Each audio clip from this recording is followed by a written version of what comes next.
Good morning, শুভ সকাল। কেমন আছেন আপনারা সবাই? নিশ্চয়ই খুব ভালো আছেন, আমিও খুব ভালো আছি। আজ হলো সোমবার, ঘড়ির কাঁটা 11:30 ঘরে। ইন্দ্র একটু আগে শিবের পুজো দিয়ে ছাতু মুড়ি খেয়ে বেরিয়ে গেল। আজকে আমিও ভেবেছিলাম সকাল সকাল ইন্দ্রর সঙ্গে পুজো দিতে বসবো, হলো না গো। রাতে তাড়াতাড়ি ঘুমাতে পারছি না, এদিকে সকালে ঘুম ভাঙছে না, ঠাকুরও খাচ্ছে বেলা 12টার সময়। মানে ওদিককার পুজো হয়ে গেছে, আমার গোপাল শুধু স্নান করবে। আজকে তো গুরু পূর্ণিমা, ভীষণ ভালো একটা দিন, সকাল সকাল পুজো দিতে পারলে ভালো হতো।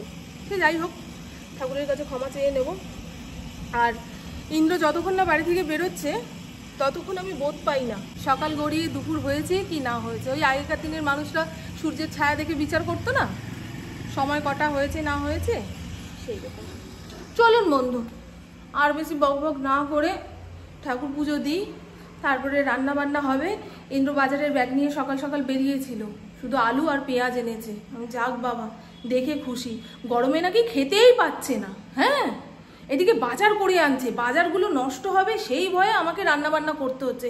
আর এই গরমে উনুনের পাশে দাঁড়িয়ে থাকা মানে চিতার উপরে বসে থাকা। সত্যি গো, ভাল লাগছে না, খাওয়া দাওয়ার জুত নেই তো, আরোই রান্না করতে ইচ্ছা করছে না। তা বলেছি, ঘরে চাল ডাল আলু পেঁয়াজ আর রান্নার জ্বালানি থাকলেই গরমের এই কয়টা দিন চলে যাবে, তাই না? অল্প করে চাল নিয়েছি, আমি সব জোগাড় করে এসেছি কিন্তু রান্নাঘরে কি রান্না হবে না হবে, সেই জন্যই তো মন ভরে পুজো দিতে পারবো। নাহলে পুজো দিতে দিতে চিন্তা হবে আজকে কি রান্না করব, আজকে কি রান্না করব, শর্টকাটে কি রান্না করা যায়। তা দেখাচ্ছি। তার আগে বলি, অল্প করে চাল নিয়েছি, আর রাতে জল ঢালা ভাত, সঙ্গে আলু সেদ্ধ মাখবো। আর আজকে তো আমার যোগব্যায়ামের ক্লাস রয়েছে, ফেরার পথে ওই চপ ফুলুরির দোকান থেকে ফুলুরি নিয়ে আসবো। আমার অনেক দিন ধরে খেতে ইচ্ছা করছে, জল ঢালা ভাতের সঙ্গে ফুলুরি দিয়ে মেখে। যদির কথা নদী, যখন হবে তখন দেখা যাবে। আর আমি যেদিন ভাবি রাতে জল ঢালা ভাত খাবো, সেদিনই ঝড় তুফান বৃষ্টি হয়। দেখবেন আজকে বিকেলের দিকে ঝড় তুফান বৃষ্টি হবে, মিলিয়ে রাখবেন। পাশের বাড়ির যত শুকনো পাতা জানলা দিয়ে এসে ঠাকুরের পায়ে। সকালবেলা প্রত্যেক দিন ঘরটা কেমন ধুলো ধুলো নোংরা নোংরা হয়ে থাকে গো। মুছতে হবে না, ঝাড় দিলেই চকচক ঝকঝক করে। তবে ঠাকুরের এই বেদিটা মুছে আমি পুজোয় বসি।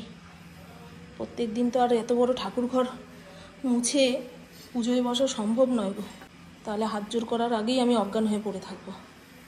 হ্যাঁ, এক এক সময় ভাবি ঘর মোছার একটা লোক রাখলে ভালো হয়, ওই ভালো হয় অবধি, তারপরে আর সেটা নিয়ে ভাবনা চিন্তা করি না। জানো, নিজের ঘরের জিনিস নিজে যতটা যত্ন সহকারে করা হয়, অন্য লোক কিন্তু করবে না। হ্যাঁ, করবে কারা? যদি ওই কাজের লোকের পেছনে একজন দম দেওয়ার লোক থাকে। ওই পাশের বাড়ির কাকিমাকে দেখি, ঘর মোছার মেয়েটার পেছনে ঘুরে ঘুরে বেড়ায়, এই জায়গাটা ভালো করে মোছ, ওই জায়গাটা ভালো করে মোছ। নাহলে ওদের আশায় ছেড়ে দিলে যেমন তেমন মুছে বেরিয়ে যাবে, তাই না গো বন্ধু? জলটা কি গরম গো। ঠাকুরকে মন্ডা মিঠাই দিয়ে পুজো দিলে ভালো হতো। ঠাকুর, তুমি তো সবার বাড়িতেই মন্ডা মিঠাই খাবে, আমার বাড়িতে নয় বাতাসা জল খাও। ঠাকুরের খাওয়ানোর কোনো অভাব নেই। ঠাকুরকে খাওয়াতে পারে কে? যিনি সমস্ত জগতের ভার নিয়ে বসে আছে, তাকে কি খাওয়ানোর ক্ষমতা আমাদের? হ্যাঁ গো, তাও ঠাকুরকে ঘরের লোক ভেবে ঠাকুর কি খাবে না খাবে সেই নিয়ে চিন্তা করিয়ে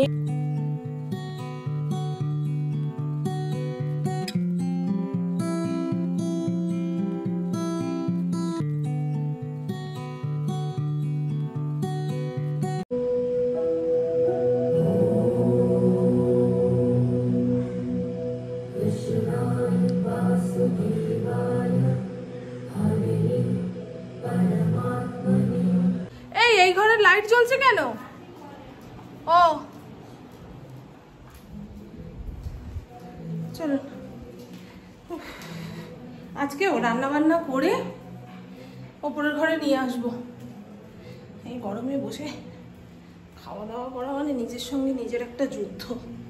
ঠাকুর ঘরের ছোট পাখাটা নিয়ে আসলাম, অনেক সময় ওপরের পাখা চালালে ওপরের তাপটা নিচে নামে পাখার হাওয়ার সঙ্গে, তখন টেবিল ফ্যানের দরকার। ঘরে টেবিল ফ্যান নেই তো, ঠাকুর ঘরে বড় পাখাটা রেখে আসলাম, যেটা চালিয়ে পুজো আর্চা করবো, আর ছোট পাখাটা নিচে নিয়ে আসলাম, যেখানে সেখানে ফিট করে হাওয়া খাবো। ও বাবারে, মাথাটা যন্ত্রণা করছে কাল থেকেই, সারাক্ষণ এসির হাওয়া খাচ্ছি, তারপরে আর অনেক সমস্যা আছে, অনেক সমস্যা, শুধু আমার এখন না। এখন ঘরে বসে সমস্যা, বাইরে বসে সমস্যা, মানুষ যে কী করবে তার নেই ঠিক। রঙ্গিলা এই পাশে শোয় তো, শুচ্ছে না। আমি যেমনটি বলেছি তেমনটি বাজার করেছে, আলু আর পেঁয়াজ। এরকম ছোট ছোট পেঁয়াজ জল ঢালা ভাতের সঙ্গে কামড়ে খেতে খুব ভালো লাগে। বড় বড় পেঁয়াজগুলো অত স্বাদ পাই না গো। পাতিলেবু এনেছে, কাগজি লেবু এনেছে। আর দেখুন না, সেই কবে গাঠিগুলো এনেছিল, মাছের ঝোল দিয়ে, গাঠি দিয়ে, মাছের ঝোল দিয়ে না, গাঠি দিয়ে মাছের ঝোল করব এরকম ভেবে রেখেছিলাম। ওরে মা গো, কালকে যে মাছ খেয়েছি, সেই মাছের থেকে কেরোসিন তেলের গন্ধ পেলাম। শুধু আমি একা না, পুপুও বলছে মা কেমন যেন একটা গন্ধ মাছের মধ্যে। ইন্দ্রকে বললাম আর মাছটা চেনো না। আর এই দেখুন, এতগুলো আলু ভাতের সঙ্গে সেদ্ধ দিয়ে নামাবো। আর সকালে ঘর মুছিনি, রান্না বান্নার শেষে ঘরটা মুছে ওপরের ঘরে চলে যাব। তাতে দেখেছি একদম পরের দিন সকাল পর্যন্ত ঘর পরিষ্কার থাকে। আর যদি ওই সকালের দিকে মুছে রাখি, বিকেল হতে না হতেই ঘর টর কেমন যেন হয়ে থাকে, মনে হয় সারাদিন ঘরে ঝাঁটা নাতা কিচ্ছু পড়েনি, বুঝেছ? আর অ্যাকোরিয়ামটা পরিষ্কার করেছি সকালবেলায়, একটু রোদ পড়ে তো তার জন্য শ্যাওলা হচ্ছে। অ্যাকোরিয়ামে রোদ পড়লেই শ্যাওলা হবে। আর ফিল্টারটা লাগিয়েছি, তাড়াতাড়ি ময়লা হয়ে যাচ্ছে, পরিষ্কার করে দিতে না পারলেই ব্যাস। চলুন বন্ধু, ভাল লাগছে না। কালকে তো আমার ছোট ননদ বড় ননদ এসেছিল, তা এ পাশের দরজাটা দেখে খুব খুশি হয়েছে, বলছে কার বুদ্ধি রে, খুব ভালো হয়েছে, এত বছর এইটা মনে পড়েনি তোদের, তাহলে কাজে কর্মের কত সুবিধা হতো। ইন্দ্র সঙ্গে সঙ্গে বলছে, ওই যে এবারে পুরী যাওয়ার কথা ছিল, যাওয়া তো হলো না, সেই সময়টা আমরা এই দরজা ভাঙাভাঙি, বাড়ি ভাঙাভাঙির কাজে লাগিয়েছি। তখন আমার খুব মন খারাপ হয়ে যায় জানেন। প্রভু চলে এসছে, বলছে গ্যারান্টি নেই দিতে পারবে, আমি তাহলে ভাই দুটো দিতে দে, খেয়ে দেবো তারপর। ও টক না মিষ্টি সেই কোনো গ্যারান্টি নেই? আরে নেই, চারটে দিয়েছি।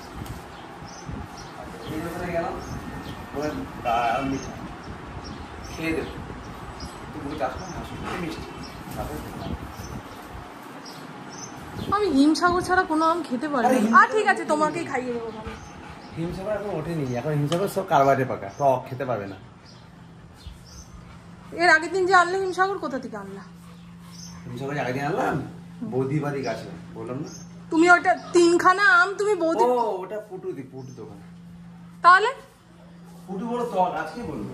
এই দেখুন বন্ধু, আমি হিমসাগর ছাড়া কোনো আম খেতে পারি না, কেমন গন্ধ লাগে, মুখে দিলে আশ আশ লাগে। এটা হিমসাগরের বোন। হিমসাগরের বোন, ছোট হিমসাগর। এর আগের দিন ইন্দ্রর পাট শাক খেয়ে পেট গন্ডগোল করেছিল, তারপর থেকে আর শাক খাবে না, এটাই ঠিক করেছে। ঘরে ছিল নোটে শাক এতটা পরিমাণে, তা অর্ধেক আজকে ভাজবো, অর্ধেক পরের দিন ভেজে খাবো। আমি একার জন্য শাক ভাজা করে খাবো। শাক ভাজা না খেলে না সেই পেটের মালপত্র নরম হয় না।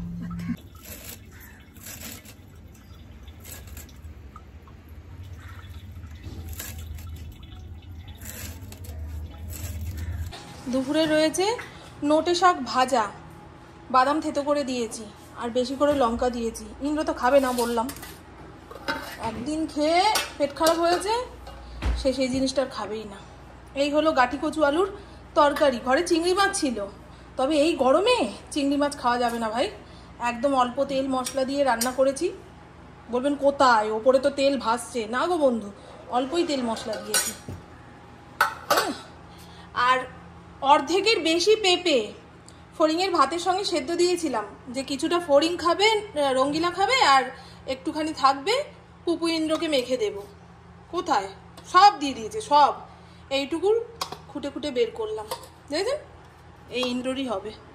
আমার পুপু আবার পেঁপে সেদ্ধ খায়, থাক, আজকে আর ওপরের ঘরে নিয়ে যেতে না করলো, বলে ধুর টেনে টেনে নিয়ে যাওয়া, আবার খাবার শেষে টেনে টেনে নিচে নামানো, তার থেকে নিচে বসে কষ্ট করে খেয়ে নাও, মিটে যাক ঝামেলা। তো আনারই ইচ্ছা না, আমার আর ভালো লাগে না গো। এখন আম পোড়াবে, দেখো কাঁচা মেখে খাও না।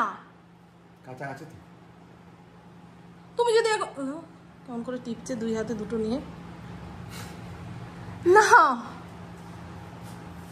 গ্যাস জ্বালাও।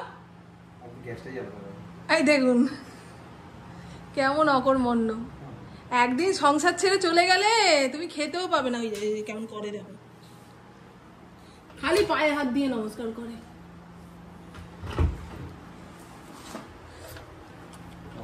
বলো তো, এই এখন আম পোড়ার শরবত কেউ খায়? কিভাবে পুরাবা গো? জ্বলছে দাও, জ্বলতে দাও। কাঁচা আম আছে মানে? কি করবো কাঁচা আম দিয়ে? জানি না আমি, আমার কথা বলতে ইচ্ছা করছে না। বাবা এই চিতার পাশ থেকে সরতে না সরতে বিভিন্ন রকম প্রশ্ন। কাঁচা আম আছে, আমটা পোড়াবো, আমার আর কৈফত দিতে ইচ্ছা করছে না, কথার উত্তরও দিতে ইচ্ছা করছে না। এটা দিয়ে এপিট ওপিট করে দেবে, আম না ফাটে আস্তে করে দাও ইন্দ্র। আমি তো জানিও না ফাটে কি ফাটে না। একটু দূরে সরে দাঁড়াও, এত সুন্দর ফেসটা যদি আম ফেটে নষ্ট হয়ে যায় মুশকিল হবে। দেখো তো বন্ধু কেমন কি সমস্ত খাওয়ার ইচ্ছা। এই যে উনি 2 দিন বিছানায় মটকা মেরে পড়েছিল, এখন প্রাণ শক্তি ফিরে পেয়েছে, বুঝছো? গলা দিয়ে আওয়াজ বেরোচ্ছে, আওয়াজের সঙ্গে কত কি কথা বেরোচ্ছে। তো চলুন বন্ধু, এখন ঘড়ির কাঁটা 6:57 ঘরে সাজুগুজু করে রেডি হয়ে নিয়েছি, যাব যোগব্যায়াম ক্লাসে। কি গরম, জানলার সামনেও দাঁড়ানো যাচ্ছে না, হাওয়া তো নেই গো, আর হাওয়া দিলেও সেটা গরম হয়ে গায়ে বাড়ি মারবে। এখন তাপ কমছে, ও মাথা যন্ত্রণায় ছিঁড়ে পড়ছে। আজকে যে আমি ব্যায়াম কি করে করব তার কোনো ঠিক নেই, তবে ছুটি করব না। একদিন ছুটি করে ফেললে না, তারপরের দিন আবার নিজেকে টেনে নিয়ে যেতে গেলে নিজেরই কষ্ট হবে, বুঝেছেন? সব কিছু অভ্যাসের ওপরে নির্ভর করে। আজকে টোট ব্যাগটা নেব না, এই টোট ব্যাগটা কাঁধে সামলাতে গিয়ে কাঁধ ব্যথা হয়ে যায়, ঘেটিতে দোষ আছে তো, পড়ে যায়, ব্যাগ রে, জামা রে, ব্লাউজ রে, শান্তি পাই না তো। ইন্দ্র এখনো বেরোয়নি, ছাদের গাছগুলোতে জল দিচ্ছে। ভাগ্যিস মাটির টবে গাছগুলোকে ট্রান্সফার করে দিয়েছি, নাহলে যে কি অবস্থা হতো। রবি ঠাকুরকে এখানে বসিয়ে রেখেছি, ইন্দ্র সময় সুযোগ বুঝে জায়গা মতো তুলে দেবে। ওই 25শে বৈশাখ পালন করেছি না, সেই কারণে ওনাকে নামিয়েছি উপর থেকে। এখন পাম্প চলছিল। বেরোনোর ঠিক আগের মুহূর্তে দেখি ফোনের ব্যাটারি লাল হয়ে বসে রয়েছে, সেটাকে আবার 2 মিনিট চার্জ দিয়ে সবুজ বানালাম। দারুণ হাওয়া দিচ্ছে গো, মনে ঝড় বৃষ্টি কিছু একটা হবে। ফেরার পথে ফুলবি নিয়ে যাবো চাপের দোকান থেকে।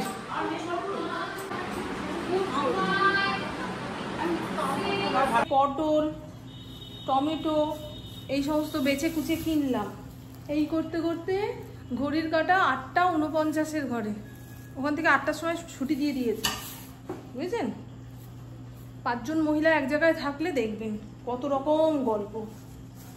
সেই সমস্ত ছেড়ে ফেলে তাড়াতাড়ি বাড়ি আসতে ইচ্ছা করে বলেন তো? টমেটো 40 টাকা করে কেজি, কিছুদিন আগেও 20 টাকা ছিল। আমি বাজার পাট করি না তো, তাই জানি না কোনটার কি দাম না দাম। আর এই যে চপ ফুলুরি নিয়ে এসেছি, আমি হাঁটতে হাঁটতে সেই কত দূর গেছি, পেলাম কোথায়? আমার বাড়ির সামনে একটা দোকান খুলেছে, সেখান থেকে। এখানে 30 টাকার জিনিস রয়েছে, ইন্দ্র তো খাবেই না। এই সমস্ত জিনিস ঘরে ভেজে দাও, তখন খেয়ে নেবে। এই রাস্তা থেকেই আনা হয়েছে, পোড়া তেল, ভাজা তেল, অনেক দিনের তেল, কত রকম ফ্যাশন কথা বাবা।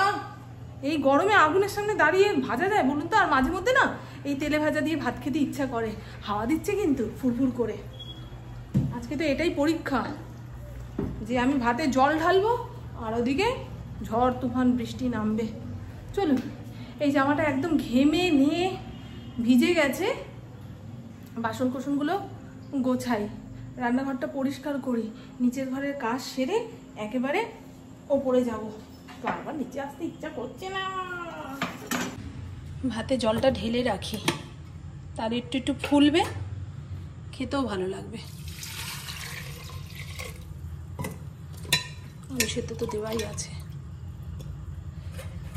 প্রত্যেক দিন ভাত বেশি হচ্ছে, ফ্রিজে রাখতে রাখতে আজকে মনে হয়েছিল একদম অল্প করে চাল নিয়ে ভাত বানাবো।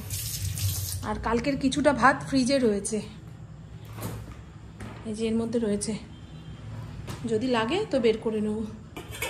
এই হলো পান্তা ভাত খাওয়ার সরঞ্জাম। ভেবেছিলাম ইন্দ্রকে বলবো ফিনাইলের বোতলের সঙ্গে যেন ব্লিচিং পাউডার আনে, সেটা আর বলে উঠতে পারিনি। তা আজকে ইন্দ্র দুপুরবেলায় নিয়ে এসছে।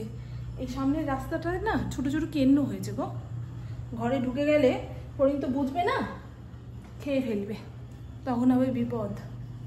চলেন এবারে দেখাবো। ভাতে তো জল ঢেলে দিলাম, এবারে আকাশ থেকে জল পড়বে। মামনের কথা সত্যি হয় কি না সেটা প্রমাণ দেওয়ার জন্য মামন ঝড় তুফান আসা অবধি আপনাদের সঙ্গে আড্ডা চালিয়ে যাবে। তবে তার আগে বলে দিই, আমার বকবক আজকের মতন এইটুকুই। আপনারা সবাই খুব খুব খুব ভালো থাকবেন, নিজের শরীরে খেয়াল রাখবেন, সুস্থ থাকবেন, আর অল টাইম স্মাইল করতে হবে। টাটা, খুব ভালো থাকবেন। যদি ঝড় বৃষ্টি হয় তো আপনাদের দেখাবো, আর যদি না হয় ভাববেন এখানেই মামনের গল্প শেষ। কি লোম গো, এই নাইটিটার মধ্যে লোম ছিল। এই গরমে কিংবা খুব বর্ষায় ফড়িংদের লোম ওঠে। এক বালতি এই টিনে আমি এখন মেলবো না, পরে। এতক্ষণ ব্যায়াম ট্যাম করে এসছি তো হাত পা ছেড়ে ছেড়ে দিচ্ছে, এখন এই সমস্ত কাজে হাত দিতে পারবো না। যেটুকু প্রয়োজনের ছিল সেটুকু করে চলে এসছি। ও সোনা, তোমাদের জীবন তো সুখের জীবন গো। হ্যাঁ, ওই দেখুন আমি গরম গরম করে মরছি, উনি কম্বল চাপা দিয়ে বসে রয়েছে, আর উনি খাটে উঠে শুয়ে রয়েছে। তাহলে এমন সুখী আর কে আছে? এই কোন লোম উঠছে জানিস তো, এটা মা মনসা, হ্যাঁ নাগিন টু যেমন ফোনা তুলছে দেখছে, এরকমই করে, এরকম বেঁকে থাকে।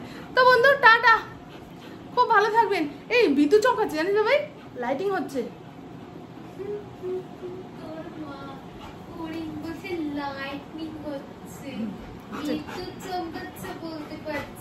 বিদ্যুৎই চমকাচ্ছে। এই দেখুন বন্ধু, ঝড় তুফান वाला হাওয়া শুরু হয়ে গেছে। আয় আয় আয় আয়, নিচে আয়, আয় চল নিচে যাবো। এই দেখো দেখো দেখো দেখো দেখো দেখো,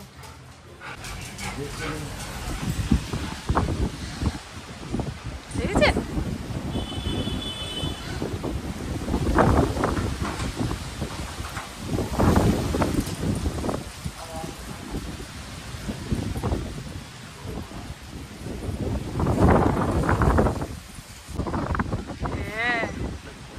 সবার প্রাণ বেরিয়ে যাচ্ছিল, টানা 3-4 দিন একভাবে গরম পড়ছিল।